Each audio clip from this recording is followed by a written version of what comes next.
Mei Lu is a 15-year-old girl who lives in Shanghai, China. She practices principles and ideas of Daoism, Confucianism, and Buddhism, the three religions that greatly impact Chinese culture. As you will soon see, Daoism plays a major role in how Mei Lu lives her life. In everyday meals, breakfast, lunch, and dinner, Mei Lu follows a Taoist diet.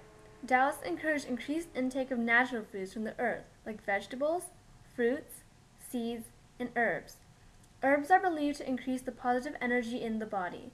Taoists discourage eating refined products like sugar, flour, bread, artificial additives or preservatives, rock salt, deep-fried foods, alcohol, tobacco, caffeine, and all meals are served in order of seniority. Also, every 3 to 15 days, Mei Lu's family may observe a vegetarian feast. Here, after a long day, Mei Lu is performing Tai Chi Chuan, also known as Tai Chi. She believes that Tai Chi helps achieve balance both emotionally and physically, and improves the flow of Qi, a primal substance that animates the universe in Taoism. It also helps her become closer to the Tao. The graceful movements of Tai Chi also show the ideas of Taoism.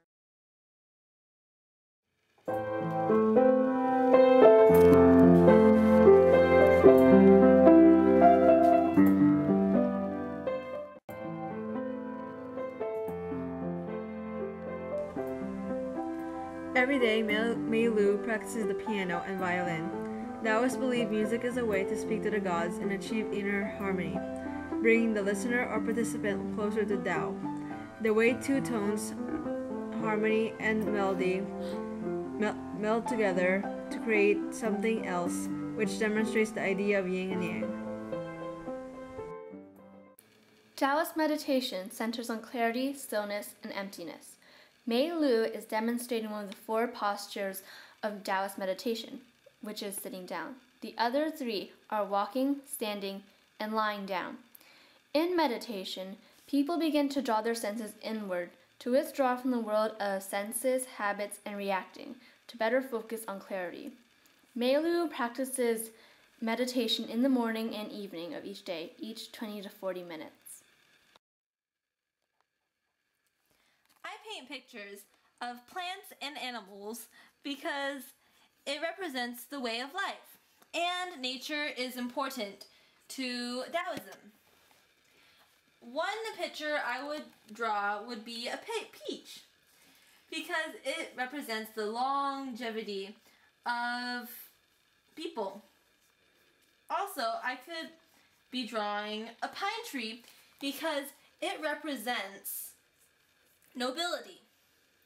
An animal I could draw would be deer, because deer represents good fortune. This is pretty interesting. Right here, this long line means that you're going to have a long life. And over here, it shows that you're pretty ambitious. And right here, it has, in your life, you're going to have some bad luck soon. But over here, you're pretty successful and prosperous. That's so interesting how you can tell that. Let me see your palm. For fun, Mei Lu and her friends read each other's palms. Taoism affected Chinese culture to include divination, or fortune-telling. In Eastern palm reading, palms are often read for personality, love life, and good or bad fortune.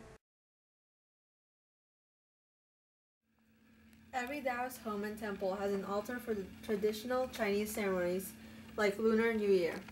All parts of the altar symbolize something. The altar is a way to show respect for Tao and gods.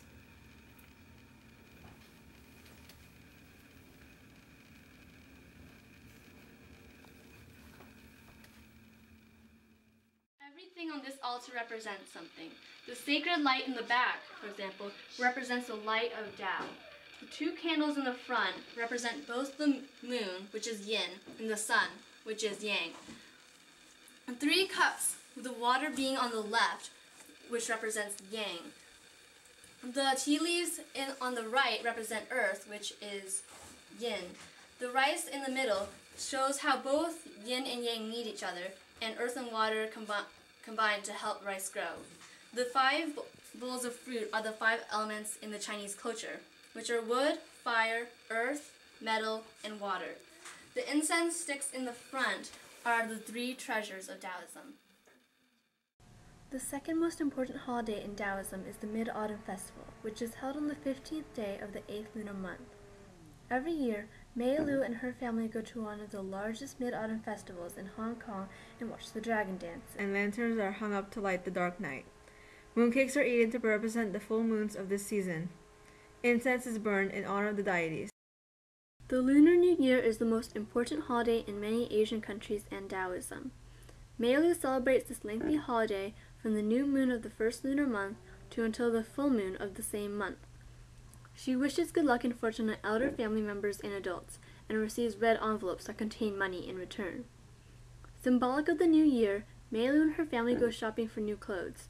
She also goes to the open-air markets that sell Lunar New Year-themed objects like red money or gifts of food and sweets, which Mei's family will give to other people in celebration of the new year. During this holiday, firecrackers are burned, and throughout Shanghai, Mei's family can hear the loud popping noises for all 15 days of the Lunar New Year. Fireworks are also shot into the sky to celebrate the brand new year.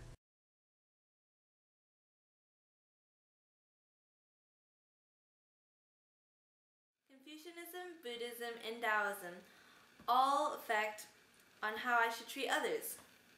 With my parents, I use formal and respectful language, but with my friends, I use casual and informal language. Daoism encourages spontaneous and the wild nature of humans, which basically says to act naturally and act how I think I should act. All three religions teach that we should treat each other with kindness. Maria and May are both Taoist friends.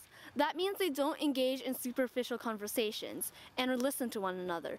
They don't judge one another and they don't compare each other. They simply respect one another and enjoy each other's company.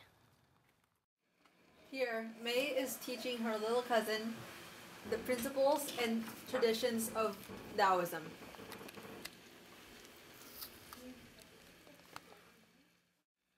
My family believes that it's very important to teach children at a young age about the way of life, because the way of life needs to be practiced throughout their whole life, and it's easier to practice it as you get older.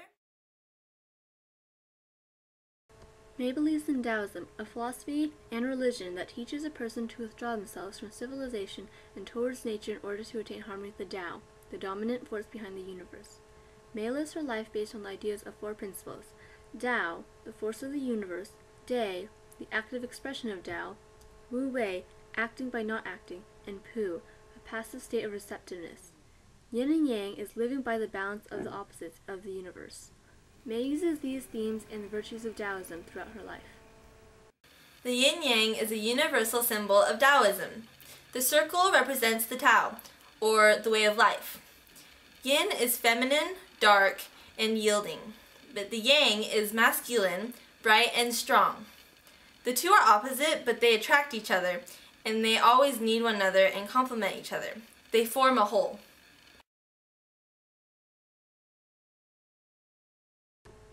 May writes and speaks in traditional Mandarin Chinese.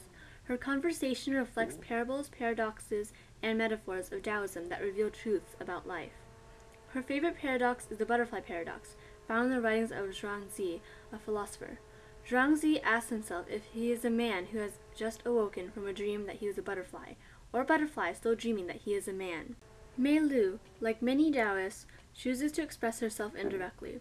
Zhuangzi, an ancient Chinese Taoist, points out that we can appreciate beauty and recognize wisdom and knowledge without discussing any of it, staying true to the idea that Tao cannot be described, but must be experienced.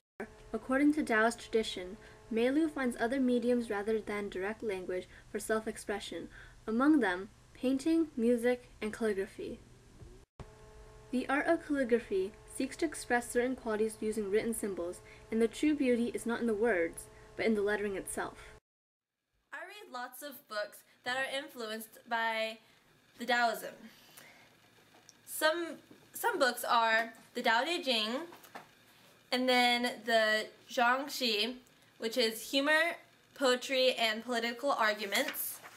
Then there's also the Daoism, which is also referred as the Taoist canon, and it's a collection of Taoist writings.